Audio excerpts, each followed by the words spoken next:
there fucking breaking, like, not breaking, but like kicking at her own windows now while doing all of this. She's acting like she's turning into a werewolf.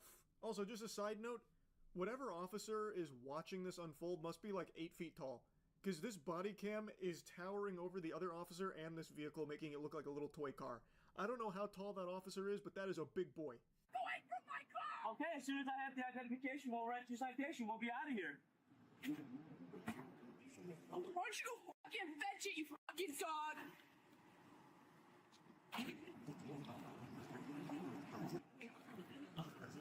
Take your citation for speed. Yeah, are you fucking dog? Can you get the fuck out now? Get the fuck out!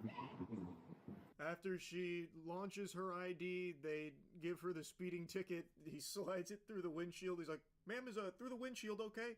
All right, I'm just going to drop it off here. All right, now have a pleasant rest of your evening." And then they peel out. And you'd think that's where it ends, right? No. She actually follows the officers back to the police headquarters, which is where the viral clip starts. And decided to follow him all the way to the police station. During the 5-minute drive. So I have to follow every fucking law, but that fucking faggot can leave the fucking scene without a turn signal? Give him a ticket! Do you need an ambulance? He doesn't have a turn signal! Give him a ticket! Do you need to go to the... Why the fuck do I get a ticket? Okay. He can do whatever he wants! Okay. She is sweating profusely, actually shaking. But you'll notice, no voice cracks. Not a single hint of a voice crack during all of this screaming. I don't understand how that's possible. Those are like golden pipes of an angel to be able to go through that much trauma for this extended period of time with no damage, no raspiness. Well, okay, I don't mean to get carried away now. I'm getting a little lost in the sauce. But no like cracking or anything like that, no wavering. It's unbelievable. Can I help you with anything else? Give him a ticket! Fucking come on! It's not gonna happen. Anything else we can help you with tonight? Yeah, giving him a ticket! All right, it's not gonna happen. What the fuck does he get to do whatever the fuck he wants for? I just want to know, are you okay? Give him a ticket!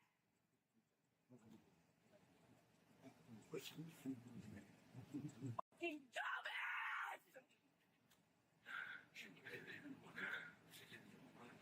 Why the fuck doesn't he get a ticket? She believes the officer didn't use a turn signal, which is why she's demanding he gets a ticket, and she is going feral about it. And the officer, multiple times, is just, like, it seems like is actually concerned that something is wrong here. I think she's in no condition to be on the road like this whatsoever. I don't think she can even see the people in front of her because it's behind an entire wall of red. She is steaming. And I've made this reference a lot recently, but I really like to call upon this. It's like that episode of Courage the Cowardly Dog when Eustace puts that gel on his head and his fucking head explodes. Ma'am, I can help you talk to somebody. He didn't use his turn signal! Ma'am, can I please call you an ambulance? Do you have any thoughts of harming yourself? Who are you calling? Shut the fuck up! Okay. If you keep calling 911, you could. It's an emergency! It's not. The 911 dispatch is getting more calls than a Pizza Hut right now, and they're all from this woman who continues to call them, screaming at them, yelling at them about all of this.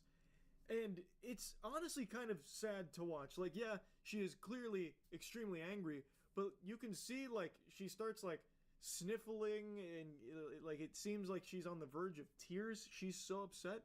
Like, it does seem like there is a real cause for concern about, like, well, what's going on here? But she's refusing any of the help. So, again, I have no clue beyond what I've seen in her arrests now, but I really do not think, if she is like this as often as it seems she is, that she should be driving frequently, because it's a danger to the people around her. So what the fuck are they being retarded for? Don't they need to do what the fuck I say now? Jayla? Jayla, you are in an emotional state. I can't talk with you. All of you stupid, fat, fucking white privilege motherfuckers keep costing me money, and you do whatever the fuck you want. I wish I was a cop so I could shoot all of you the fuck up and get a pat on the back for it. You stupid! Okay. Multiple times she's threatened to kill the officers, like earlier saying about stabbing one in the neck. Now she's saying she wished she could just shoot them, about, you know, how they're costing her money. And then she takes her glasses and throws them. Maybe broke the glasses, cost yourself money on that, kicking the windows. Also racking up a bill on your own out of control anger here. It's rough. Like, I'm not going to show too much more of this because it goes on like this for a long time, unfortunately. Like a very long time. You don't know how to use your fucking turn signal when you're fucking leaving, huh? When didn't I use my signal? When you were leaving, you didn't use it, and you saw me following you! I'm sorry you think that way, but I did. Literally, you and your fucking butt buddy did it! Both of you fucking did it! I'm cutting around a lot of the lore here, but they eventually decided, like, we need to do something here, but they didn't want to, like, wrestle with her in the car, so the main character officer, the protagonist here of this boss battle, he tried to say, if you want to talk to that officer you're so mad about, he's over there on the sidewalk, go talk to him, so that way she'd get out of their car, and then they could, like, I guess put her in cuffs and then call an ambulance. But she declined to get out of her car. Instead, she backed up and scooted in sideways so she could talk to him, yell at him through the window. So then they had to get more creative about how to get her out of the car because they didn't want to, like, hurt her, I think, or, like wrestle with her in the car. So then he said, do you want to file a complaint against this guy? And she's like, yeah. All right, well, the paperwork's inside. Honestly, a grandmaster chess maneuver on the board there with the scholar's mate. So they set that booby trap. She goes inside the police station, and then she is taken into custody. It's not pretty. It's rough to watch. Jayla, would you like to file a complaint? Yeah! Then you can head to the lobby and we have the paperwork for you. Yeah. Okay, hands behind you. Watch out, it's broken! Hands behind you. They do get an ambulance there, and while putting her on the stretcher to get her in the ambulance, she hawked a fat loogie. She spit a mean one on one of the officers. So it was a bit of a struggle there, but they eventually get her in the ambulance. She was charged with, like, apparently she was charged with assault battery on an officer, as well as disorderly conduct and false reports to 911. Apparently some of those charges were dropped, but she ended up spending like 140-something days in jail for all of this. But yeah, that's the whole first adventure here with what I believe I can confidently say is the angriest person I've ever seen. So yeah, that's really about it. So yeah. I just watched an unbelievable freakout where an argument between two boat captains escalates to piracy, basically. Where one of the dudes boards the other vessel like he's playing Assassin's Creed Black Flag. It's like a scene out of Pirates of the Caribbean before they added in all of VFX. It's so fascinating how this dude just blew a gasket, had a conniption, over a problem he himself caused. He was the genesis of this entire thing. And yes, the other guy was saying mean words back to him in this argument, but that doesn't give him the right to board that boat and try and fucking start swashbuckling with the guy. So the name of the loose cannon captain is Brock Horner. People are calling him Brock Horny Horner. And he has a very interesting lore. Quite a rap sheet, which we'll get into towards the end. I want to show you the video first. He boarded the boat of someone named Gage, and Gage captured this entire interaction on video and posted it for everyone to see. What, like 5 in the morning? Yeah. You cussing me out? Nah, that was the dude in that boat. Were you the one that came through the middle of the bridge? Was that you? Yeah, that was me. Yeah, I was here, but you ran in front of the other dude over there. You were cussing me out, dude. Bro, you ran right through the middle of the bridge while we were all fishing. In the middle of the fucking night, the guy didn't have any lights on. Bro, we were all fishing here. The fucking. Didn't have any lights. All right, bro. I'm not gonna do this with you, bro. I'm not gonna fucking do this with you, bro. Like, it's not the right time, bro. You know the laws? Bro, Regulations? bro, you can't come flying through the middle of the fucking bridge, bro. Bullshit. Yes, I can. All right, bro. All right, bro. So a bit of the background. Brock Horner is a charter captain, and he's got some people out with him. Two of the people on this boat have apparently come forward. I've watched 2 TikTok videos from 2 different people claiming that they were on this boat. Both of them condemning Brock in a big way. They did not like him at all. And they also corroborate that this started when Brock drove his boat really fast under that bridge there, and now he's accusing Gage of cussing him out after he did that. Gage is saying, no, that wasn't me, that was a different boat up there, you disrupted all of us. And Brock believes that it's Gage, and Gage didn't have his lights on, but Gage is saying, no, brother, that wasn't me, that was that guy that cussed you out. But now Gage is getting angry because now Brock is attacking him, so now Gage is cussing him out, for sure, because Brock is looking like a fucking fool right now. He's looking like a full clown. What are you trying to do, bro? What am I trying to What are you trying to do, bro? You want to fucking go? I don't want to fucking go. I want you to get the fuck out of here. Big tough guy? Tough guy? You pulled up on me, motherfucker. Yeah, I did. Yeah. What are you gonna do about it? Nah, shit. I'm fishing, you fucking. Like, bro, get out of here. Like, what? What are you trying to do? Act like a tough guy in front of your buddies? No, I'm not. Dude, all these motherfuckers know I'm tough, motherfucker. Bro, all right, bro.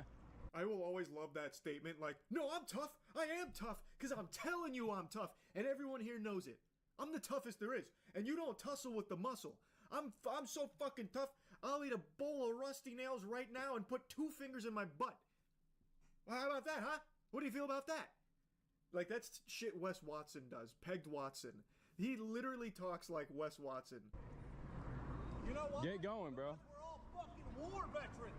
We're all raised. Well, thank you for your service, bro. And you're gonna talk shit. Thank you for your service, bro. But that doesn't give you the right. Million pussy ass fuck. All right, bro. All right, whatever. I appreciate you for your service, bro. But you don't gotta run through the middle of the bridge, bro. Dude, if your guy doesn't have his fucking lights That's on, not my guy, bro. That's just another fucking dude, bro. you have to have lights on. My lights were on, bro. Motherfucking lights. My lights were on. Somebody hits you, guess what the fuck happens? You die, nothing happens to me. Right, okay, bro. Keep thinking that. No, that's the fucking truth, dude. All right, bro. Keep thinking that. Put your fucking lights on. Bro, my lights were on. I wasn't sitting there. Okay, that's not my dude, bro. As is common for the current day and age, there's a lot of people on Brock's side saying the kid brought it on himself. He's clearly in the wrong. Which I don't know how you can go through life with a poisoned mind like that. That is craziness. That anyone can see this and think Brock is acting rationally or reasonably in any fashion whatsoever. He is out here yelling and screaming, hooting and hollering at this guy whom he doesn't even know if it was the same guy that cussed him out earlier, even though Brock was the one that caused all this hoopla. According to someone who claims to be on that boat, he was going around 60 under that bridge, busting ass, zooming under that bridge, and now someone cussing him out has hurt his feelings. The mean words disrupted his sensitive skin, so now he's back for round 2, the dessert, to try and, puff out his chest on the guy. A guy, by the way, that he cannot even confirm is the right target for his anger. So he comes out and is like treating this like an Xbox Live lobby with all of this screaming at someone he thinks might have been the same guy. Now, I'm inclined to believe Gage's claim that it was somebody else out there that cussed him out after Brock flew through and that Gage did have his lights on. I'm inclined to believe his story over Brock, because Brock's not even sure, nor are the 2 people that spoke in the TikTok video. They don't know if it was the same guy either. But regardless, the way he's acting, even if it was Gage, is totally unreasonable. Get the fuck out for it. Bro, I said, bro, you almost fucking hit him. The other dude was fucking cussing you out. I almost hit him because he didn't have his motherfucking lights on. Bro, you shouldn't come flying through the middle of the bridge. You know people fish here, bro. Dude, I'm sorry, man. I don't know if that's what you want to hear, bro. yeah, you should apologize, motherfucker. But, bro, On the water more than you can possibly fathom in your wild motherfucking dreams. me too, bro. I'm out here all the time, bro. I'm 300 days a year on the motherfucking water. All right, bro. Every day, I'm the best charter captain you'll ever meet in your motherfucking life. All right, bro. Cuss me out. Chill, bro. Chill, bro. Please, bro. As he's making the statement that he is the best charter captain you'll ever see in your motherfucking life, he is literally boarding this guy's boat. That is, by law, piracy. That's an act of piracy, basically. At least from everything I've read. I'm the best captain as he's fucking getting ready to get on the guy's ship like he's playing fucking Sea of Thieves. Keep in mind, Brock is doing this in front of customers. In front of people on his ship that have paid to be there. Or one of them has claimed that he was filming for Brock for his content. And both of the people that spoke out claiming to be on this boat said that they got no bites all day, so they didn't even get content, he said. But you can see not a single one of them's making a peep here. They are beyond embarrassed. They don't even want their faces to be seen. Like, all of them are looking straight down like it's a fucking funeral service. And the two that have claimed to be there and have spoken out both say that they're really regretful for not stopping this maniac. So, it's just... it's absolute lunacy. So the dude is now, he has fully boarded the other boat. So now Gage has an unwanted, unruly passenger on his boat as he's trying to, like, get away. Please, okay, please, bro. Please, bro. Please, bro. Bro, I'm a kid, bro. Please. Apologize. Oh, I'm sorry, bro. I'm sorry, bro. You're gonna cuss me the fuck out. All right, bro. In the middle of the No, bro. Please, bro. Please, Get me back bro. to my boat. Okay. Please. Fucking apologize. I'm sorry, bro. That was not me, bro. Yes, it was, I know I was motherfucker. here, but my buddy was Take on the me boat. back to my Yes, fucking sir. boat. I'm a kid, bro. Please, bro. I don't care. You don't cuss me Yes, the fuck sir. out All right. and talk shit to me, motherfucker. Yes, sir. You don't do it. Now, it's been a while since I've gone fishing. I, in my old age, get very bad motion sickness, so I don't really get out on the water much anymore. But when I used to be far more active out there, every time we'd go out, our captain would carry. It was pretty common. And in a situation like this, Gage is clearly fearing for his fucking life here. Brock is lucky Gage wasn't carrying, because I feel like he would have had a really strong case blasting him after he boarded his fucking boat. That is unbelievably reckless and dangerous. I cannot believe someone that spends 300 days a year as one of the best fucking charter captains the globe has ever seen. He is the Davy Jones of the sea. How he would actually do something like this. Because it's an unhinged action that could have very well have gotten him killed as well. But anyway, Gage is obviously very afraid here. He is now trapped on his boat with this guy who is freaking out, and Gage is now panicking and he's apologizing profusely, and he does change his story here saying like, no, it was my friend, and now he's like, earlier he was saying it was just a guy, not his dude. So like, it's possible that it really was someone he knew that said it earlier, or maybe he's making it up and he did say it earlier, but I really feel like it doesn't matter in any case here, because again, Brock is the one that blew through there way too fast. It does seem like the lights were on, at least according to everything I've seen. So whether or not it was Gage or some mystery boater or a friend of Gage who cussed out Brock, it doesn't matter, because Brock's response to it is so outrageous, so over the top, that it can only be him at fault here.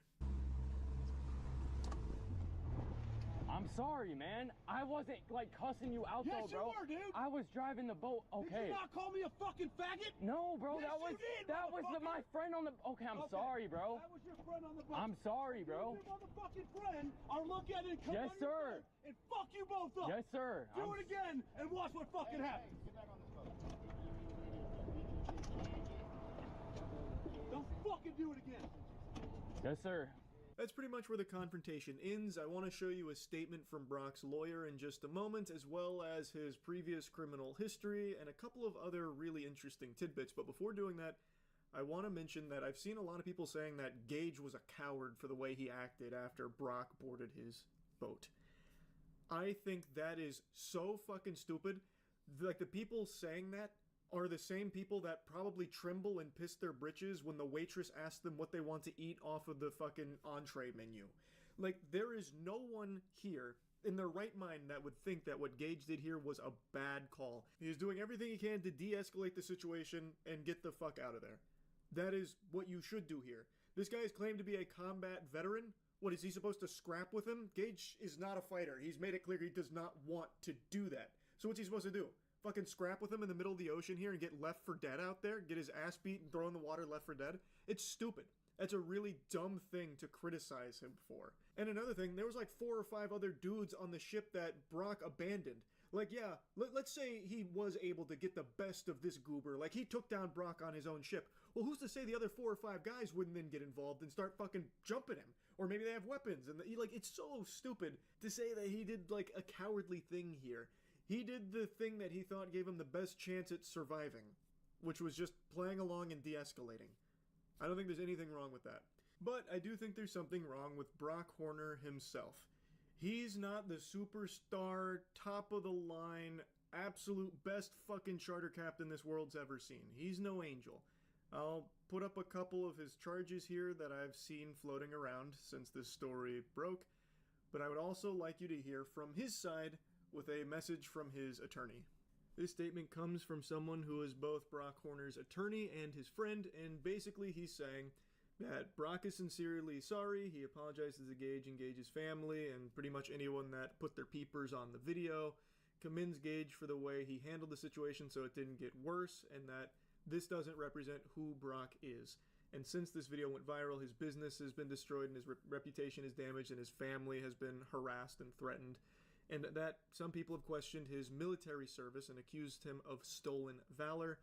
It then goes on to say that he's a decorated combat veteran who was severely injured in Afghanistan, and basically saying that the stolen valor claims are complete baloney, but that he's not using it as an excuse, even saying that's not an excuse, but it's part of his story. Now, before getting more into the meat and potatoes behind that statement, I will briefly mention that stolen valor claim, because that was a big thing I saw people discussing. Is this actually a case of stolen valor? And I'm not sure. I've seen quite a lot of information conflicting on this topic here, but the big one I see float around is that he was in the army, but his position was a human resources analyst, not a combat veteran. I have no idea if this actually is a case of stolen valor or not, but it has been a big discussion point, and I don't know if it's actual stolen valor, if he was a human resource analyst or what. But that's why that was mentioned in that statement from the attorney. I have no clue whether or not it truly is stolen valor. But what I do know is true is that his business is in the shitter. It went straight into the gutter as a result of this. And it's not like that's without warrant. Why would you want a charter captain who's one mean word away from fucking blowing his lid off and literally charging a stranger? That puts your life in jeopardy too. You do not want to go out to sea with someone that unhinged. It makes sense why people would stop doing business with him and why his business would be damaged so much from a video like this coming out. Like, that checks out. I've also seen quite a few posts about things that he is apparently selling now as a result of all this, so there's been people kind of clowning on him, going, here's the best goddamn charter boat captain in Florida, maybe the world, who's on the water 300 fucking days a year, a combat war veteran with the esteemed Army Rangers. He has been vetted and has been determined that this is a lie. He was the best goddamn E3 human resources analyst the U.S. Army ever trained. Tarpon Coast Fishing Charters Captain Brock Horner. And then pictures and information about a lot of things that he is allegedly now putting up for sale. Again, I don't know if that human resource analyst claim is true or not. I can't find definitive proof on, what actually is the story with his background in the service or anything like that. But regardless, the way he behaved, there is no excuse for, there is no justification for whatsoever. Again, even if Gage was the one behind all of it, his lights were off, he did cuss out Brock. Even if that is all Gage, the way Brock responded to it is still completely unacceptable. Like, 100% unacceptable. So, yeah, I just wanted to talk about this a little bit because it was such an interesting rabbit hole I dived down. So, like I mentioned, two of the people that claim to be on that boat have made TikToks talking about it, so just a crazy freak out. Anyway, that's really about it.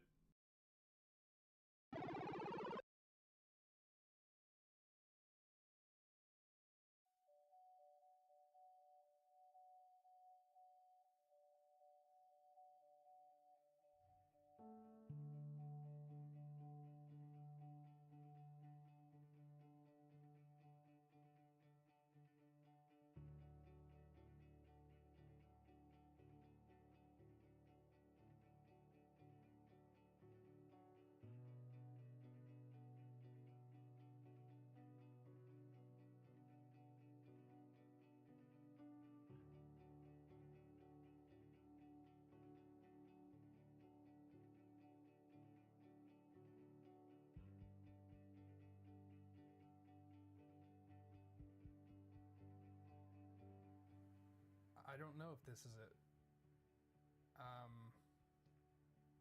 This is 13 years of trying and mistake after mistake. I've learned so much, but if 13 years has taught me anything, it's that I have no idea what's going to happen next.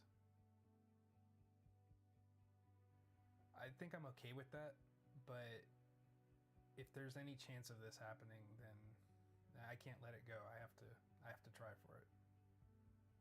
And that's all there is to it.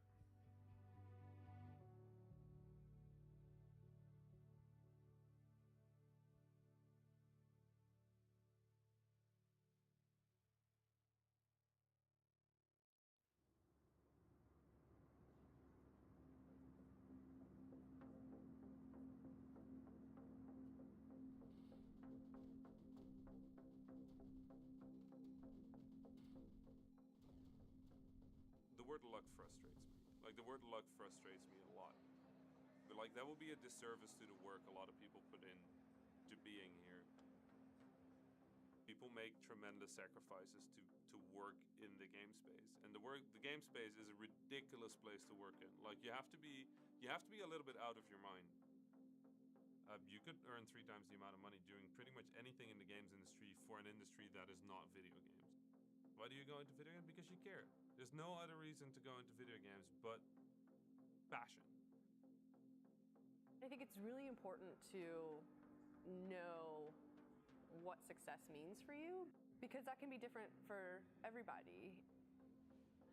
It's not if you fail or not, it's how you handle those failures. I think if you look at any indie, who might be the model of indie success, you look at their history, and they've worked on a number of failed projects before they got to that one that was really successful.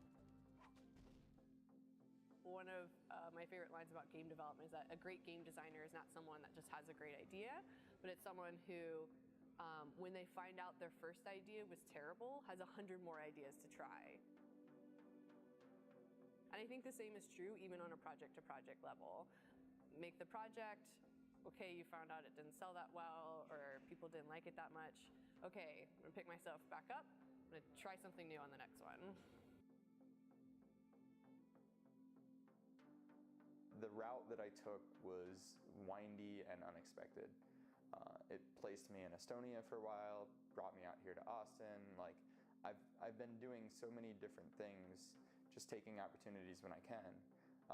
I would have never expected any of the things that have happened to me. I would have never known that those were gonna occur. There's definitely ebbs and flows.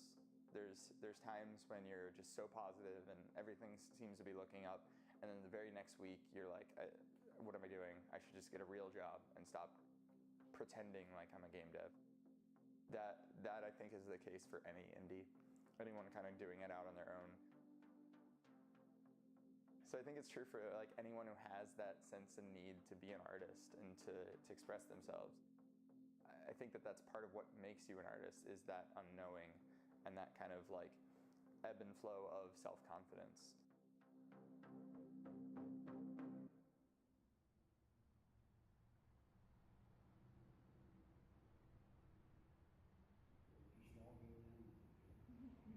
He was a quiet presence in the room, but used his time at the DSGA to clarify his personal and professional goals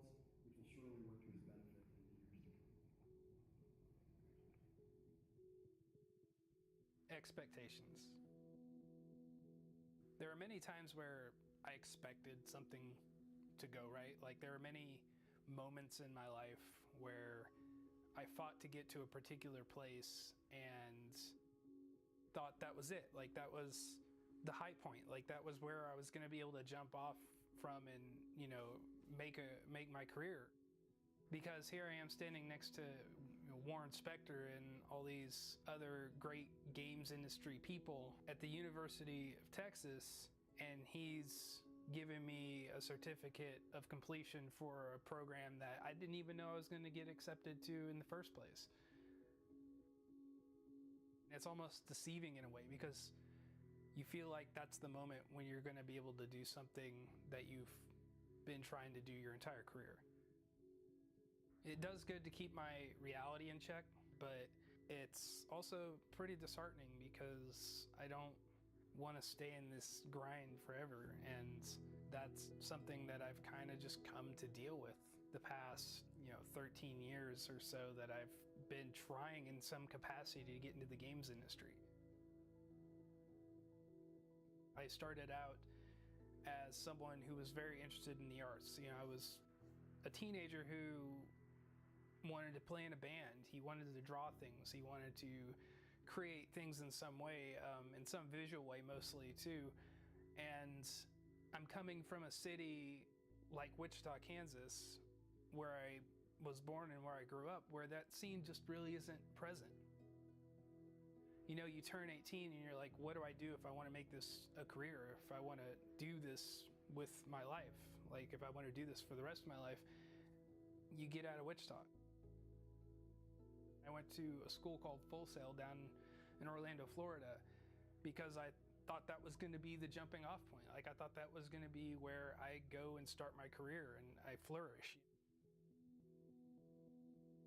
I got into computer animation there. That's the course that I had been taking because I was fascinated with technology as I was fascinated with art. But at the same time, I was so torn between all these creative mediums. Like, I wanted to play music too. I wanted to make films. I wanted to do computer animation. I wanted to make video games. And it was just this kind of convoluted thing that was going on in my head when I was 18, and I wanted to do all these things that I tried to utilize my energy and do all those things, and that totally did not work out at all. Like, in fact, it got me kicked out of Full Sail. Like, it got me kicked out of the school that I went and tried to start my career because I didn't know what I wanted to do with my life at that point. And in about 2007, I came back into it because I was like, man, I really miss making stuff, like 3D stuff. I applied for so many different jobs. Like, I've never held a job in the AAA industry up to this point. And it's kind of weird because it's like, it's not for lack of trying. Like, there were several years going on where I was just applying to AAA studios and, well, just any studio in general, and building my portfolio at the same time. And it went on and on and on and on. Usually I would just get a rejection email that was like an auto form, email from some of the bigger companies. But it's still disheartening to get that email saying, like, sorry, you're not good enough. When it first happens, you're just kind of like, man, like, this really sucks. Like, this is really depressing. Like, I should not be in this industry because I suck. Like, I'm terrible at this. I'm done, But obviously, you grow a bit and you figure it out and you learn to accept feedback. And that's what I did eventually. But still, somehow it never even led to me getting an interview or anything of that nature to be able to get a job in the industry. I knew that despite that fact, that I still wanted to make video games. Somehow, some way, I still wanted to make video games because it was fascinating to me and it was something I felt like I needed to do with my life to feel complete as a creator.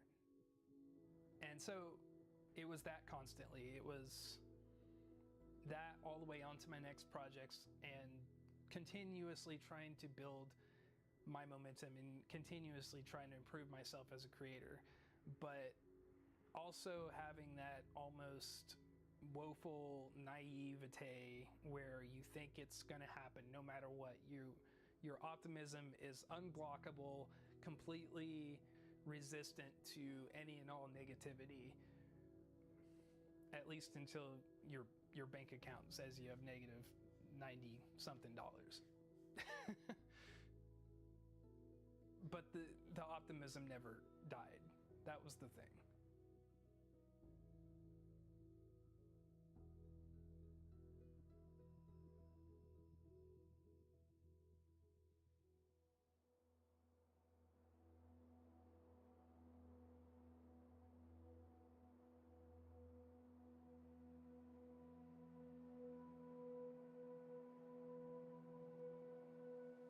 So, that was 2014. That was a whole year. A whole year of Nuclear Throne development.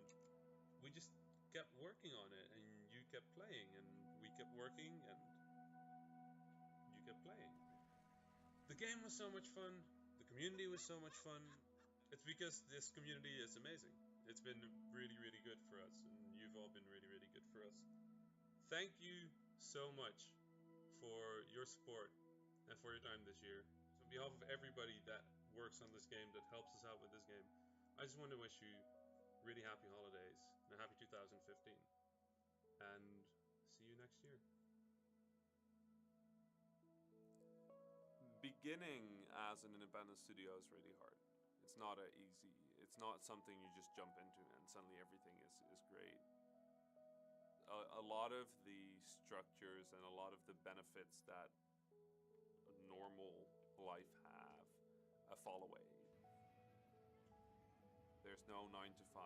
There's no alarm that wakes you up because you have to go to work or you have to go to school. There's no income. There's no game. There's no IP. There's nothing to be proud of. It's a void. And like the only thing that fills that void is your motivation to work on things. It's a very rough spot to be in. And it's a place that is very romanticized in many ways. It's a field in which people have to come up with interesting new solutions to existing problems, figure out how things fit together, mess around with stuff a bit, you know? Like, you have to learn to dare to make mistakes.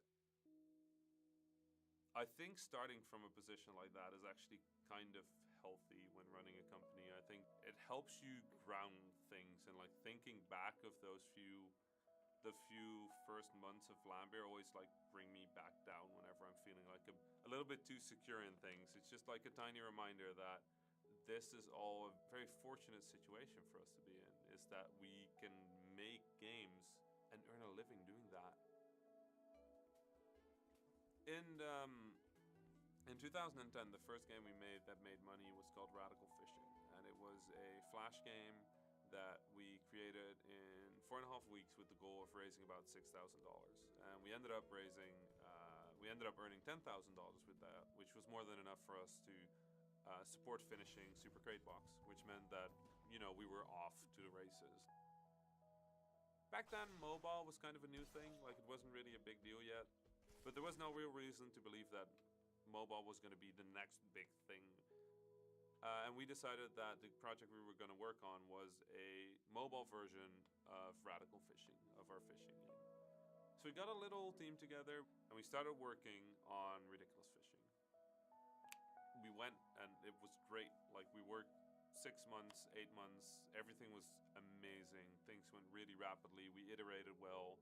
The game came together in basically no time, and we were getting really close to feeling very comfortable with the game. And then one day, I went to the office, and it was evening. It was late in the evening, and my Twitter just exploded, like hundreds of tweets, and no idea what had happened, but it didn't sound good. So I started reading them, and it turned out that a company in San Francisco had released a trailer for an upcoming title of theirs that was basically just Radical Fishing as a mobile game. Like the exact same game, down to the names of the upgrades, the tempo, the way everything moved, like everything was radical fishing, just ported straight over to mobile, just different graphics, a different theme. Instead of it being about a redneck fisherman, it was about a overweight ninja because apparently that's cool or something. That was not a good moment. That was a very sinking feeling. Like you realize that all the months of development you've done up to that point could effectively mean nothing because they're going to be there first. Like they're going to release your own game before you can, and that's it. That's end of story. We hope that if we just slept, or tried to sleep anyway, that the next morning there would magically be an email from those developers explaining the whole thing to us. And there was an email. So we emailed with them, we negotiated with them, and exactly 1 week after the negotiation started, they just dropped off the face of the planet, never emailed back, and their game launched. It reviewed really well, it sold really well, it got featured. Like the big main feature on Apple, the one that you really want to have, that one, ensuring a lot of downloads, a lot of buys, and they got that one straight away. Yeah, it's very strange. We spent months just not doing anything. Go to the office, boot up our computers, and just stare at a cursor. Like I actually vividly remember just thinking to myself, like, why can't I type? And like, why is it not? Why is there no code happening? Like, just my brain wasn't there. Yeah, it almost killed the company. There were meetings between me and JW at like pool tables and bars where everybody was having fun at the indie meetups that we organized. And instead of like having fun talking to people, networking, hanging out, we were leaning on the side of a pool table talking about like what we would do after we quit, and like what was next, because just clearly there was no future here.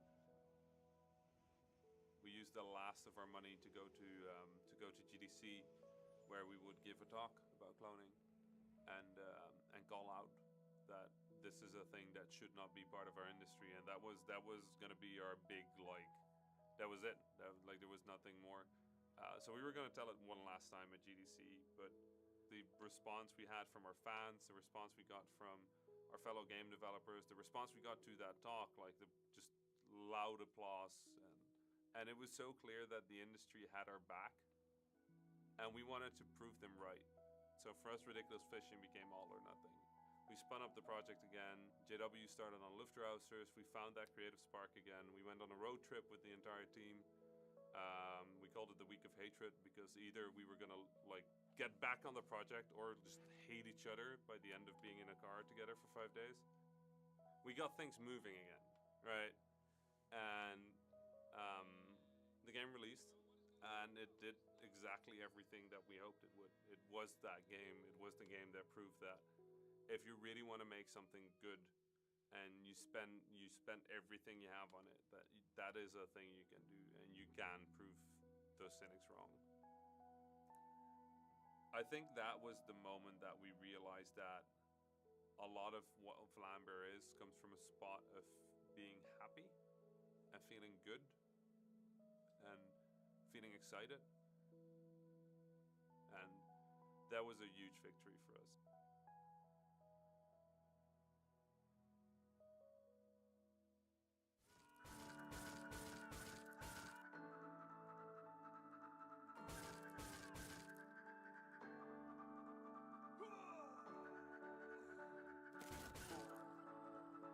So what can I say about Super Combat Fighter?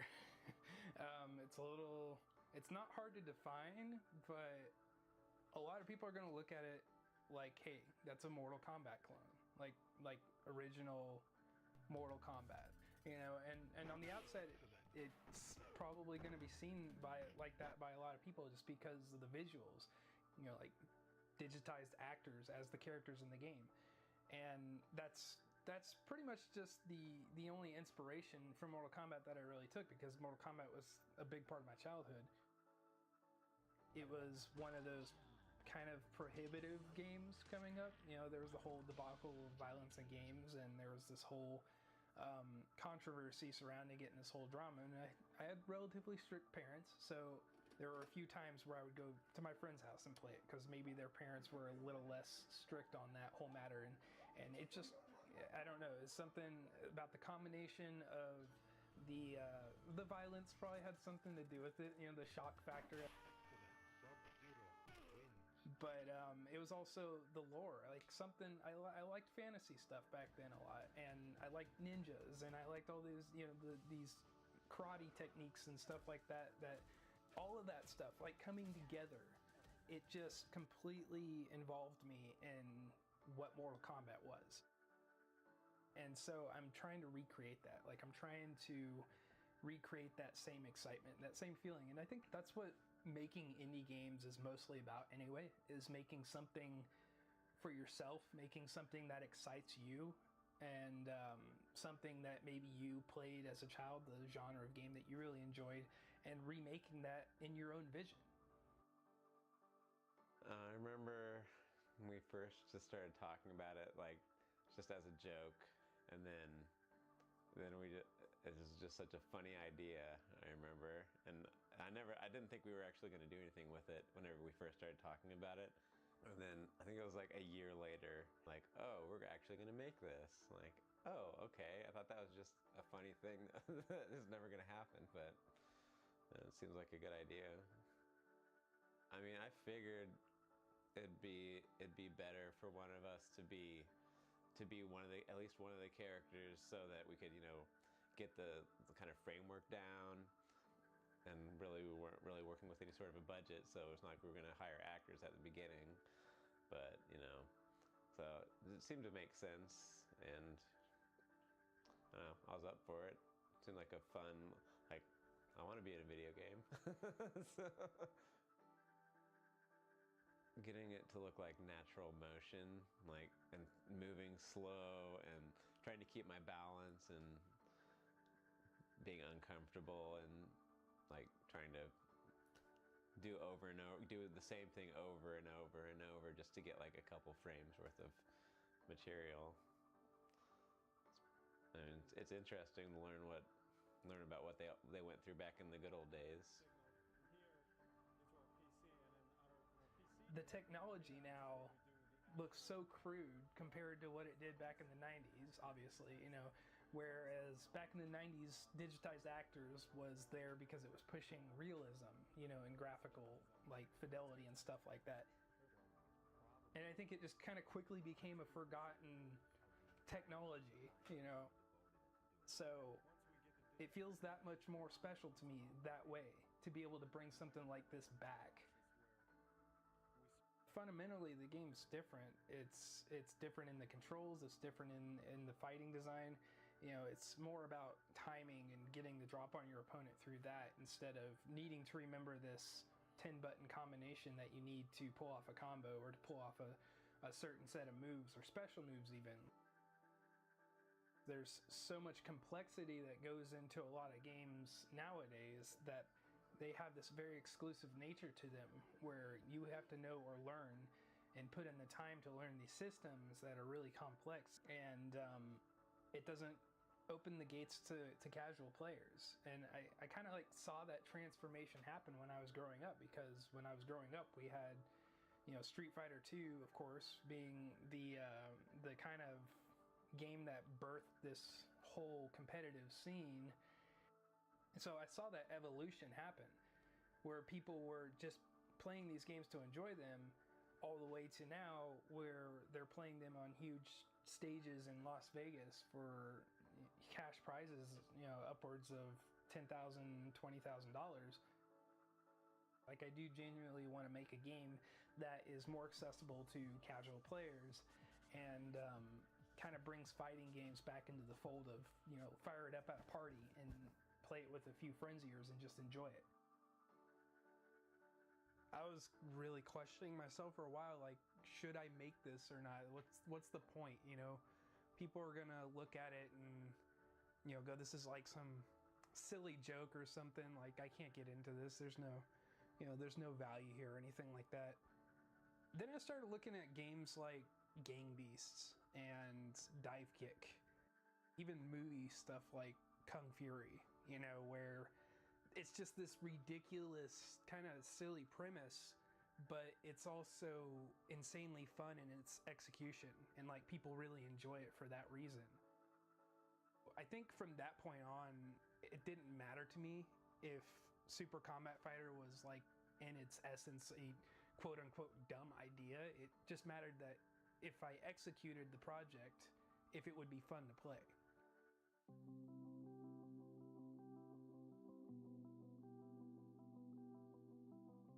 When I lived in Orlando and I was working on one of my last games that I had worked on while I lived there, which was a game called Progenitor Police, I was kind of also experimenting with different ideas, and Super Combat Fighter was one of those ideas before it was even called Super Combat Fighter.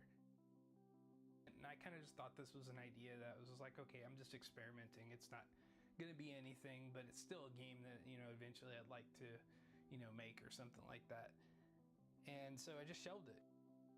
I think like 2 years went by and Progenitor Police didn't pan out, and I think it was in the middle of the DSJ, the Gaming Academy War Inspector's class at UT, that I kind of picked the project back up again, and I went back and revisited it. And then, you know, as I kind of said before, like where I was expecting things to get better with the graduation from Warren's program, and I mean, I certainly wasn't expecting things to get worse, like, and that's kind of honestly what happened. And so I ended up having to shelve the project again. My finances started dwindling away, my freelance started drying up, and I ended up not being able to afford rent for the apartment that I was staying in at the time. And I ended up having to leave there. Like, I didn't have a choice. Like, my roommate just said, you got to get out. You know, I remember my car being like packed with my stuff and not having a place to go after I lost the apartment, and not having enough money to afford even a week, you know, somewhere. So I eventually ended up moving into my friend's office in Austin and sleeping on his couch for a few months. Like, that was my situation for a few months. I don't want to like sit here and say it was homeless. You know, I wasn't homeless. I wasn't sleeping under a bridge, thankfully. It's funny what we take for granted, honestly. It's funny because I had a desk to put my computer on and I could continue working. I had a couch to sleep on. And a lot of people would consider that kind of stuff like bare essential stuff, right? But I didn't have a bathroom of my own anyway to clean myself up in. I had to go use the bathroom in the office hallway to brush my teeth in the morning, and to you know, dress up if I needed to go to like an interview or something like that. And I had to take showers at the gym using his membership, and I could only do that like twice a week. It wasn't.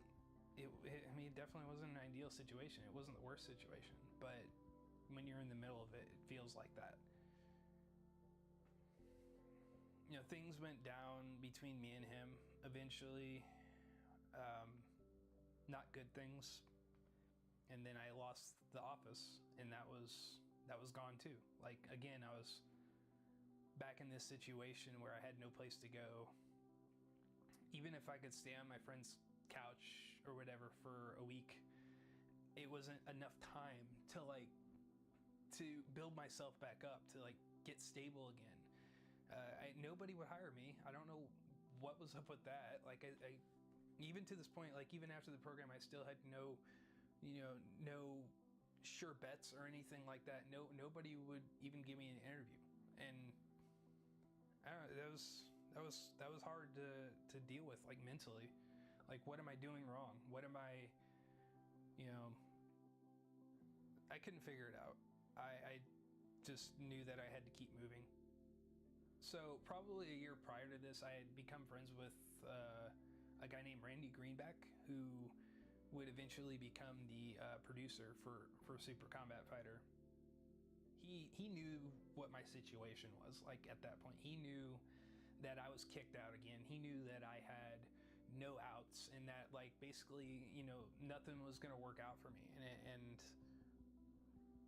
Randy's a guy who kind of always wants to help people no matter what. You know, he's been in the industry for 22 years. He's worked on AAA titles, you know, across the board, just so many AAA titles. He's working on one of the most popular horror franchises of all time in Friday the 13th on the, you know, the game that's going to be coming out. And he's still somehow just like this insanely humble guy who just like wants to be everybody's friend. And I don't really honestly know if I've seen that anywhere else in the industry. It's almost an anomaly at this point for somebody at his level of experience to be that way. And he got me in touch with a guy named Phil who was working on a game called Stylized, but he was also moving to Austin from Raleigh to start a new job. And he had just got his place and all this stuff. And so I ended up sleeping on Phil's couch for a little while too, you know, until I managed to get a new place set up.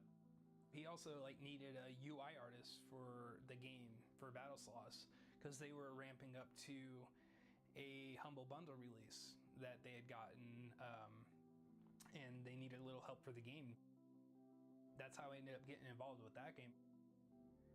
I think the hardest part of it though is that if I didn't have any friends in my life that were able to even offer me a single night on their couch so that I could figure out what was going to happen next, like if anything was going to happen next, then I probably would have been, I guess I would have been sleeping in my car, you know, again, not a worst case scenario type of thing. I'm not sleeping under a bridge, but still you keep thinking to yourself, like, can it get any worse? Like, am I going to end up in the worst possible situation that I could end up in? And having that keep you up at night, having that be this scary thought that's constantly in your head, and not able to really comprehend why certain things are happening. Like, you are a good person, and you try to do everything by the book in a lot of ways, but you also try to stand out and be positive and be optimistic no matter what the situation is. But there's always that constant like fighting back. And so I don't know what I would have done without the support of those people in my life. It would have gotten a lot worse, and yeah, who knows? Like, really, just who knows what would have happened.